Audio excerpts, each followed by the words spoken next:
Hello everyone, how are you all? I hope well and good. As you know, myself is Anil Kumar and I am here at this platform for the subject zoology. So हमारे जो regular session थे उनमें हम discuss करते हुए आ रहे थे हमारे ह्यूमन फिजियोलॉजी का एक सेगमेंट था breathing and exchange of gases जो एनसीईआरटी में गिवन है और उसमें हमने डिस्कस करा था रेस्पिरेटरी ऑर्गन्स क्या होते हैं डिफरेंट काइंड ऑफ एनिमल्स में। उसके बाद हमने मैकेनिज्म को डिस्कस करा था कि कैसे ब्रीदिंग की प्रोसेस कंप्लीट होती है। ठीक है, उसके बाद हम आज जो हमारा सेगमेंट रहेगा वो रहेगा on the basis of exchange of gases. ठीक है, यानी कि गैसियस एक्सचेंज कैसे होता है हमारी बॉडी में, हमारे रेस्पिरेटरी सिस्टम या ब्रीदिंग सिस्टम में। ठीक है, एक्सचेंज ऑफ गैसेस का मतलब क्या है, यानी कि जो गैसेस हमने एनवायरमेंट से इनहेल करी है, ठीक है, थ्रू द रेस्पिरेटरी सिस्टम, ठीक है, उन गैसेस को कैसे हमारी बॉडी में डिफ्यूज करा जाता है। ठीक है, सिंपल डिफ्यूजन हमने बताया, ठीक है, जो कि प्रेशर ग्रेडियंट के डिफरेंस या पार्शियल प्रेशर के डिफरेंस के बेसिस पर क्या होता है, कंप्लीट होता है। तो यही हम डिस्कस करेंगे कि जो एक्सचेंज ऑफ गैसेस का फेनोमेना है वो हमारी बॉडी में होता कैसे है। ठीक है, तो सिंपली हम क्या करेंगे, एनवायरमेंट जो है, एनवायरमेंट से गैसेस जाती हैं, यानी कि इस टाइप से होता है, ये मैं बता देता हूँ आपको। ऑक्सीजन जो है इनहेल करते हैं, कार्बन डाइऑक्साइड को अपन बाहर रिलीज करते हैं, ये बेसिक फंडा होता है। वैसे तो पर्टिकुलर ऑक्सीजन और पर्टिकुलर CO2 को हम रिलीज नहीं करते हैं, ना ही इनहेल करते हैं, हम गैसियस मिक्सचर को इनहेल करते हैं और एक्सहेल करते हैं। तो ठीक है, तो ये जाता है लंग्स में।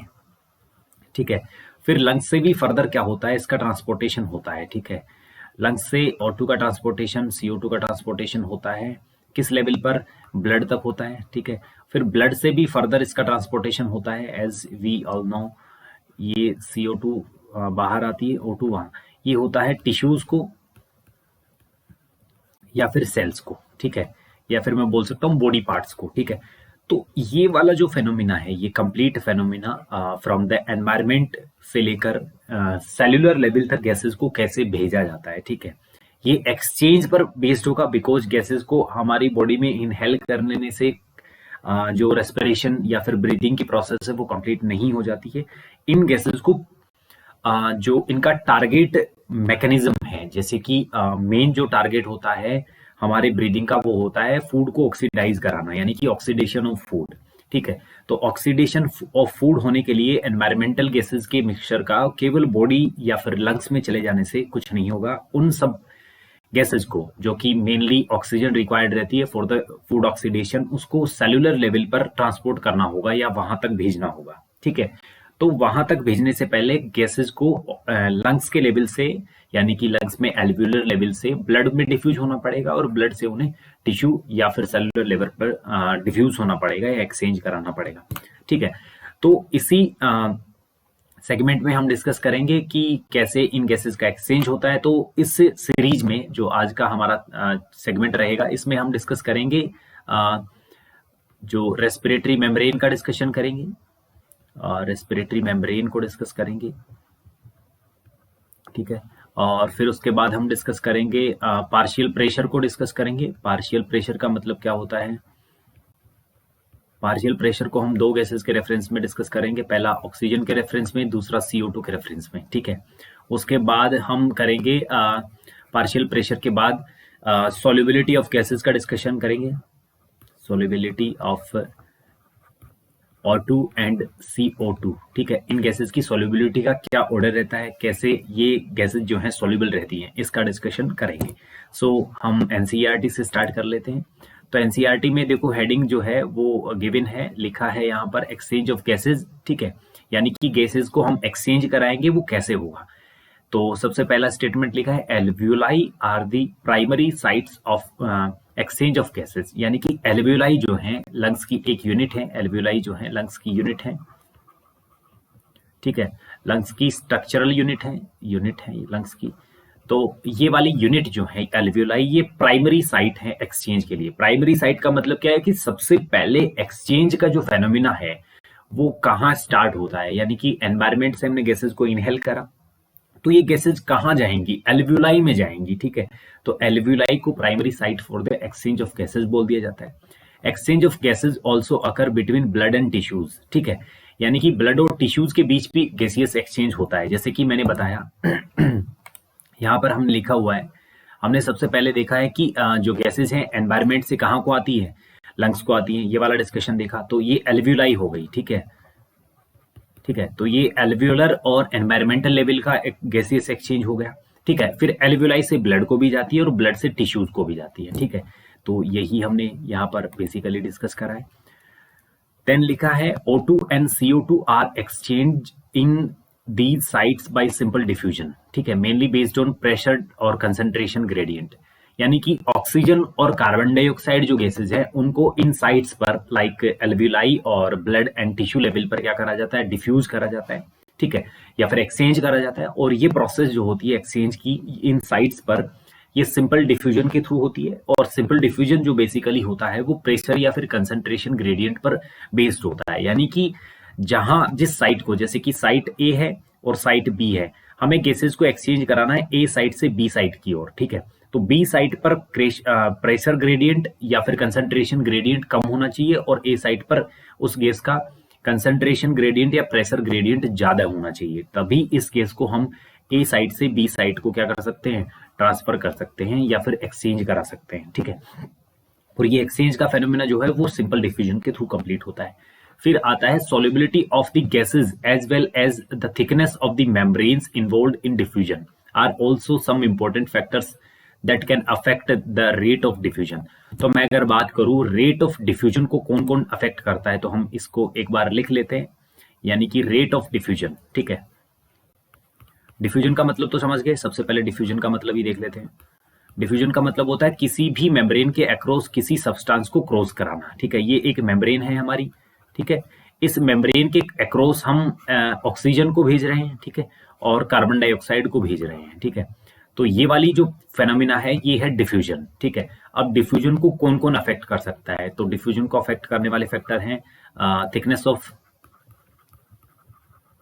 थिकनेस ऑफ मेम्ब्रेन, ये डिफ्यूजन मेम्ब्रेन, ठीक है, थिकनेस ऑफ डिफ्यूजन मेम्ब्रेन। दूसरा फैक्टर है पार्शियल प्रेशर, ठीक है, पीपी। फिर पीपी से हम डिनोट करेंगे पार्शियल प्रेशर।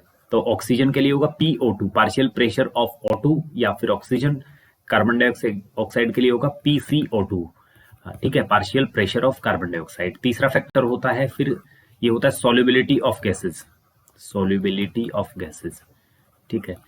तो गैस जो ज्यादा सॉल्युबल होगी वो ज्यादा डिफ्यूज कर पाएगी, कम सॉल्युबल कम डिफ्यूज कर पाएगी, ठीक है। नेक्स्ट लिखा है pressure contributed by an individual gas in a mixture of gases is called partial pressure, ठीक है, and is represented as the PO2 for the oxygen, PCO2 for the carbon dioxide. अब partial pressure का बात discussion कर लेते हैं एक बार के लिए। यानी कि पार्शियल प्रेशर होता क्या है, ठीक है। पार्शियल प्रेशर, ठीक है।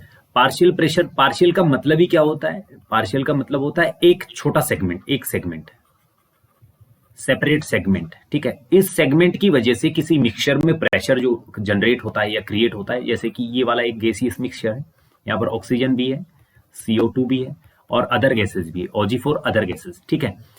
तो ऑक्सीजन के लिए PO2 हमने लिखा, कार्बन डाइऑक्साइड के लिए PCO2 लिखा और अदर गैसेस के हमने लिखा POZ, यानी कि partial pressure of other gases, ठीक है। तो इस इंडिविजुअल गैस की वजह से, इस गैस की वजह से इस मिक्सचर में, ठीक है, क्रिएट होने वाला प्रेशर जो होता है, यानी कि ऑक्सीजन की वजह से इस सारे मिक्सचर में, इस सिस्टम में ऑक्सीजन की वजह से क्रिएट होने वाला प्रेशर जो है वो इस गैस का पार्शियल प्रेशर कहा जाएगा, ठीक है। So the partial pressure for the oxygen is known as PO2, ठीक है, पार्शियल प्रेशर ऑफ ऑक्सीजन। ये हो गया हमारा पार्शियल प्रेशर का डिस्कशन। और ऑक्सीजन के पार्शियल प्रेशर को PO2 से डिनोट करते हैं, कार्बन डाइऑक्साइड के लिए PCO2 से हम इसे डिनोट करते हैं। नेक्स्ट फिर लिखा है partial pressures of these two gases in the atmosphere, air and two sides of diffusion are given in table 17.1 and in figure 17.3।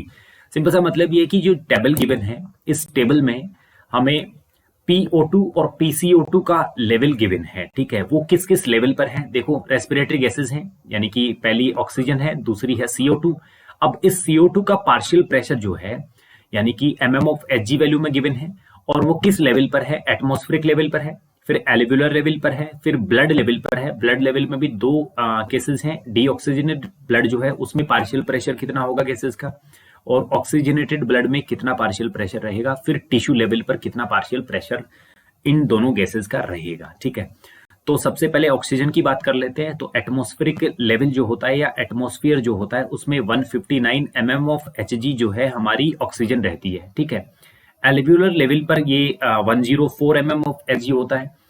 फिर डीऑक्सीजनेटेड ब्लड की बात करूं, डीऑक्सीजनेटेड ब्लड का मतलब होता है ऐसा ब्लड जिसमें ऑक्सीजन की कंसंट्रेशन कम है। ठीक है, तो वहां पर 40 mm ऑफ Hg हमारी PO2 रहती है। ठीक है, फिर ऑक्सीजनेटेड ब्लड की बात करूं तो 95 mm ऑफ Hg जो है हमारे PO2 का लेवल रहता है, और टिश्यू लेवल पर ये फिर से 40 हो जाता है। ठीक है, ये डिफरेंस क्यों है, देखो 104 है बिकॉज यहाँ पर क्या है, एनवायरमेंटल गैसेस को सीधा हमने इनहेल करा है, और एल्वियुलर लेवल पर यहाँ पर कोई भी कंजप्शन नहीं हुआ है। ठीक है, इस वजह से 104 है। देन ये ब्लड डीऑक्सीजनेटेड में ऐसा 40 क्यों है, 95 हमारा यहाँ पर है बिकॉज प्रॉपर या फिर बोल सकते हैं 100% ऑफ डिफ्यूजन किसी भी गैस का हमारी एल्वियुलर लेवल से ब्लड लेवल में नहीं होता है, तो ये 95 है। 95 से फिर डीऑक्सीजनेटेड में 40 है बिकॉज 40 क्यों है, क्योंकि टिश्यूज ने इसे कंज्यूम कर लिया है। अब कार्बन डाइऑक्साइड के पार्शियल प्रेशर की बात करूं तो एटमॉस्फेरिक लेवल पर 0.3 mm ऑफ Hg होता है, एल्वियुलर लेवल पर 40 होता है बिकॉज यहाँ पर हमारी बॉडी ने कार्बन डाइऑक्साइड को प्रोड्यूस करके यहाँ पर रिलीज करा दिया है। डीऑक्सीजनेटेड ब्लड में ज्यादा होगा बिकॉज डीऑक्सीजनेटेड का मतलब होता है ऑक्सीजन की amount less, but the amount of carbon dioxide is higher than oxygen. ठीक है, फिर आता है ऑक्सीजनेटेड ब्लड जो होता है उसमें जो CO2 है उसकी अमाउंट 40 mm ऑफ Hg होता है, इसका पार्शियल प्रेशर। ठीक है, फिर टिश्यूज लेवल पर 45 होता है। ठीक है, ये डिस्कशन हो गया partial pressure at different level. ठीक है, atmospheric level, alveolar level, blood level. Blood में भी हमने डीऑक्सीजनेटेड और ऑक्सीजनेटेड दोनों को डिस्कस करा। Then tissue level. ठीक है, इसके बाद क्या गिवन है वो देख लेते हैं एक बार के लिए। हाँ, इसके बाद देखो क्या गिवन है इसके बाद एक मैकेनिज्म गिवन है। इस मैकेनिज्म में सिंपली क्या दिखाया गया है, ठीक है, इसमें दिखाया गया कि जो गैसेस को हम इनहेल करते हैं या इंस्पायर करते हैं उन गैसेस में पार्शियल प्रेशर क्या रहता है। ठीक है, वही जो टेबल गिवन है उसी के बेसिस पर है। हमने देखा था कि बाहर एनवायरमेंट जो था इसमें ऑक्सीजन का पार्शियल प्रेशर देखा था हमने, कितना था 154 ऐसा ही कुछ था, 159 था। ये देखो 159 था यहाँ पर PO2, P और 2 जो है 159, PCO2 जो है 0.3, ये mm ऑफ Hg में गिवन है। अब हमने इस गैस के मिक्सचर को क्या करा, इंस्पायर करा, यानी कि बॉडी के इनसाइड लंग्स में भेज दिया। ठीक है, ये देखो यहाँ पर हमने इंस्पायर करा तो ये एयर जो है एटमॉस्फेरिक एयर जो है वो एल्वियुलर एयर में कन्वर्ट हो गई because the name which is we are giving to the air alveolar and the atmospheric that is based on the site। ठीक है, अगर वो एटमॉस्फेयर में है तो एटमॉस्फेरिक एयर हो गया, अगर लंग्स में है और लंग्स की एक साइट है एल्वियोलाई उसमें है तो एल्वियुलर एयर हो गया। ठीक है, तो एल्वियुलर एयर जो है इसमें PO2 का लेवल जो है कितना देखा था हमने, 104 mm ऑफ Hg। ठीक है, लेकिन CO2 का लेवल था यहाँ पर 40 mm ऑफ Hg। ठीक है, अब क्या होगा, जिस गैस का प्रेशर यहाँ पर ज्यादा है वो वाली गैस कहाँ करेगी, कम प्रेशर वाली जगह पर, यानी कि पार्शियल प्रेशर ऑक्सीजन का हमारे ब्लड लेवल पर कम है तो ये ऑक्सीजन देखो यहाँ से ब्लड को क्या कर जाती है, डिफ्यूज कर जाती है। लेकिन यहाँ पर कार्बन डाइऑक्साइड का partial pressure 40 mm of Hg है, लेकिन हमने देखा था कि ब्लड लेवल पर डीऑक्सीजनेटेड ब्लड जो था स्पेशली उसमें कितना था, 45 था इसका, और यहाँ पर जो ऑक्सीजन है इसका कितना था, इसका हमने देखा था नियर अबाउट 40।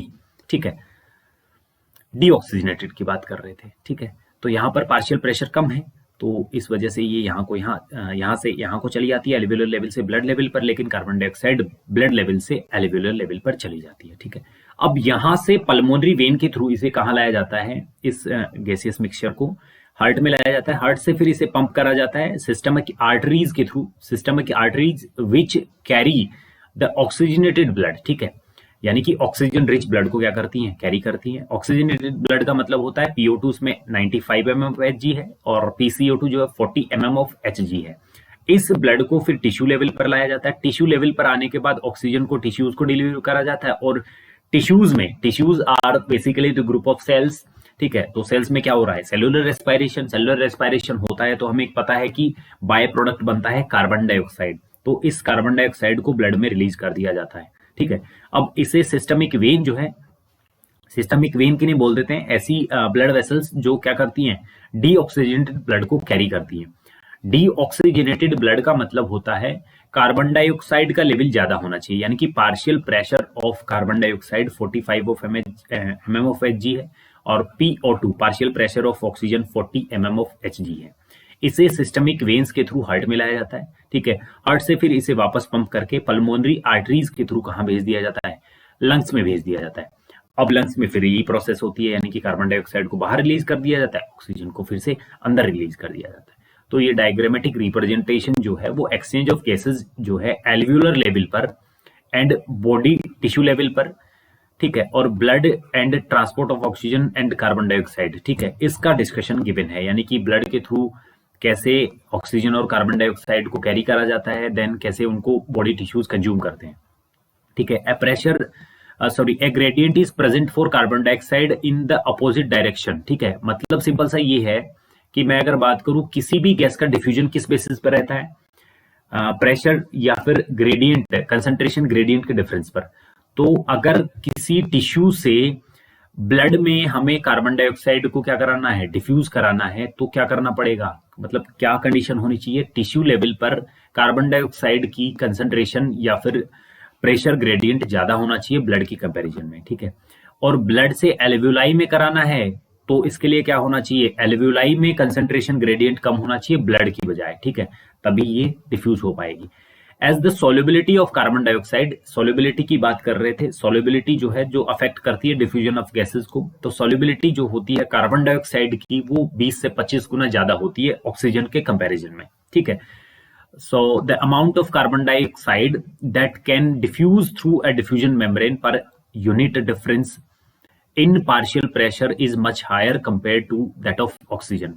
यानी कि अगर solubility 20 से 25 गुना ज्यादा है तो इसी डिफरेंस के बेसिस पर अगर डिफ्यूजन ऑफ गैसेस होता है तो गैसियस डिफ्यूजन के टाइम अगर दो गैसेज हैं हमारी, ऑक्सीजन का डिफ्यूजन हो रहा है और एक CO2 का डिफ्यूजन हो रहा है, तो सॉल्युबिलिटी इसकी क्या है, इसकी सॉल्युबिलिटी 20 से 25 गुना क्या है, ज्यादा है, ठीक है।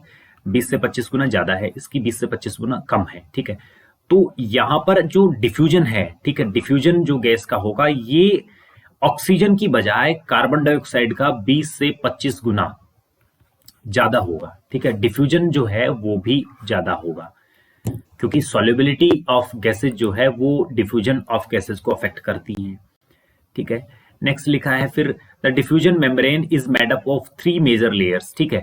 3 मेजर लेयर होती है, thin squamous epithelium of alveoli, alveoli की स्क्वेमस एपिथेलियम है, जो कि यहाँ पर देखो एल्वियोलाई जो है, एल्वियोलाई की ये स्क्वेमस एपिथेलियम है, ठीक है।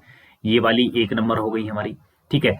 दूसरी आती है फिर the endothelium of the alveolar capillary, alveoli की जो कैपिलरी हैं, ठीक है, एल्वियोलाई की जो कैपिलरी हैं उनकी एंडोथेलियम, देखो ये वाली लेयर, ठीक है, ये सेकंड वाली लेयर हो गई। देन तीसरी आती है एंड द बेसमेंट सब्सटेंस, ठीक है, basement substance which composed of thin basement membrane, एक पतली बेसमेंट मेम्ब्रेन है, ये वाली गिवन है, ठीक है। फिर दूसरा आता है supporting the squamous epithelium and the basement membrane surrounding the single layered endothelia, ठीक है, इसको कवर करने वाली लेयर। इन तीनों से मिलकर क्या बनती है हमारी रेस्पिरेटरी मेम्ब्रेन या फिर डिफ्यूजन मेम्ब्रेन का फॉर्मेशन होता है। नेक्स्ट है ये single layer of endothelial cells of capillaries in between them, ठीक है। ये सारी की सारी मिलकर क्या बनाती है हमारी, अगर मैं बात करूं इस लेयर की, यहां से लेकर सॉरी ये वाली लेयर, सॉरी ये लेयर, ये वाली लेयर, इतना ये जो लेयर है ये बनाता है हमारा diffusion membrane, DM for diffusion membrane, ठीक है। The total thickness of that respiratory membrane is much less than A millimetre, यानी कि 1 मिलीमीटर से भी कम इसकी थिकनेस होती है। इसकी थिकनेस कम होने का फायदा क्या है, बिकॉज ये डिफ्यूजन को फैसिलिटेट करती है। ये थिकनेस अगर ज्यादा होती तो डिफ्यूजन इजी वे में नहीं हो पाता, ठीक है। Therefore, all the factors in our body are favorable for diffusion of oxygen from alveoli to tissues and that of carbon dioxide from tissues to alveoli. ठीक है, और इसी वजह से हमारी बॉडी में सारे के सारी कंडीशंस फेवरेबल हैं और इन फेवरेबल कंडीशंस की वजह से ही क्या हो पाता है, ऑक्सीजन का डिफ्यूजन एल्वियोलर लेवल से टिश्यू लेवल पर और टिश्यू लेवल से एल्वियोलर लेवल पर कार्बन डाइऑक्साइड का डिफ्यूजन पॉसिबल हो पाता है। तो हमने डिस्कस करा एक्सचेंज ऑफ गैसेस को। एक्सचेंज ऑफ गैसेस का जो फेनोमिना है वो डिपेंड करता है thickness of membrane which is known as respiratory membrane और डिफ्यूजन मेम्ब्रेन, ठीक है। Then solubility of gases, then partial pressure of individual gases like PCO2 and PO2, ठीक है। ये सारे के सारे फैक्टर जो हैं ये मिलकर गैसेस डिफ्यूजन या फिर गैसियस एक्सचेंज को अफेक्ट करते हैं। तो ये हमने सिंपल सा बेसमेंट डिफ्यूजन मेम्ब्रेन का डिस्कशन कर लिया या फिर रेस्पिरेटरी मेम्ब्रेन का, और हमने फिर कैसे ट्रांसपोर्टेशन होता है जो हमारा एक फंक्शनल मैकेनिज्म है उसको डिस्कस करा। यहाँ पर देखो ये वाला सिस्टम है, ये हमने डिस्कस करा। हमने कुछ एक लेवल पर हमने गैसेस के पार्शियल प्रेशर को डिस्कस करा। अब नेक्स्ट सीरीज जो रहेगी, नेक्स्ट सेशन जो रहेगा वो रहेगा on the based on the transport of gases, because हमने गैसेस को एनवायरमेंट से कहां तक ले आए, हम इन गैसेस को ले आए हैं लंग्स लेवल पर। लंग्स से हमने इनको क्या करा है, डिफ्यूज करा दिया है कहां पर, ब्लड लेवल पर।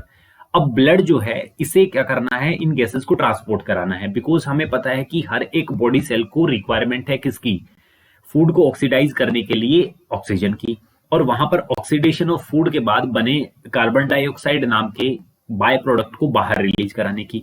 तो ये काम देखो ऑक्सीडेशन ऑफ फूड सेल्स कर सकती हैं, वहां पर बाय प्रोडक्ट को रिलीज भी करा सकती हैं, ऑक्सीजन को कंज्यूम भी कर सकती है, लेकिन वहां पर बने इन सारे प्रोडक्ट्स को सर्कुलेट भी कराना है ऑल ओवर द बॉडी। तो इसके लिए हमारा काम करेगा सर्कुलेटरी सिस्टम या फिर circulatory stream which is known as blood and the lymph. But यहाँ पर जो हम डिस्कशन करेंगे वो रहेगा ब्लड लेवल पर बेस्ड, ठीक है। तो ब्लड जो है वो करेगा हमारे इस ट्रांसपोर्टेशन का काम। तो नेक्स्ट थीम रहेगी हमारे सेशन की वो ट्रांसपोर्टेशन ऑफ गैसेस, ठीक है। तब तक के लिए थैंक्स।